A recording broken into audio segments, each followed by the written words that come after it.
Welcome back to Green Bay Nation, here alongside Marcus Efrisall and Ryan Rudig. And we talked about it earlier in the show. I mean, this week 3, a wild Sunday of football, and it's kind of crazy because the Bears are on top of the NFC North for the first time since 2013. But looking ahead to the Pac's week 4 matchup, it looked like the Bills were going to be kind of a gimme early in the season, but they kind of proved everybody wrong. They go on the road, 17-point underdogs to the Vikings, and they kind of essentially blow them out 27-6. Crazy. It was crazy. I mean, it was basically a shutout.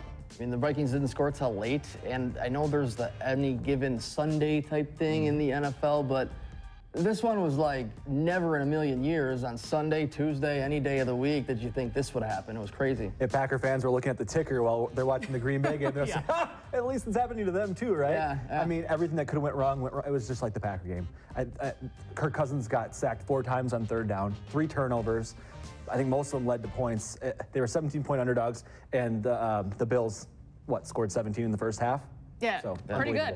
And like you mentioned, after what that Bills defense did to Kirk Cousins and company, they were +3 in the turnover differential, and guys like Jerry Hughes and Trent Murphy, they made life really hard on that Vikings O-line. And I mean, Brian Bulaga is dinged up, Justin McCray is dinged up. It doesn't really bode well for Aaron Rodgers for a 4th straight week.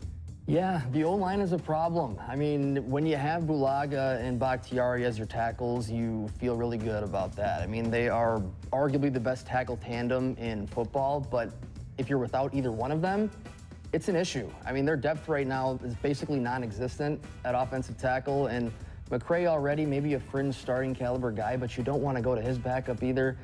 You know, you hope you don't have to do that, but here they are. If they can get pressure on Aaron Rodgers with 4, and this is an Aaron Rodgers that can't escape the pocket, and when he does, he's 33% completions. He's not the same guy outside the pocket. So the Vikings tried to chip away and go dink and dunk, and it didn't work. No, it didn't. Well, for the Packers to get back on the winning track, who is somebody to keep an eye on Green Bay's side of the ball? Ryan, you'll go first. Give me your player to watch this week. I'm going to be watching Jason Spriggs because, like you guys said, the Packers do not have a lot of depth on the offensive line, and when Brian Bulaga is out, Jason Spriggs was drafted to be that guy to come in. However, in his first 11 snaps, he gave up 3 terrible pressures. He was then penalized as well and gave up a sack. So he's going to need to play a lot better, and he's going to need a lot of practice reps to do so.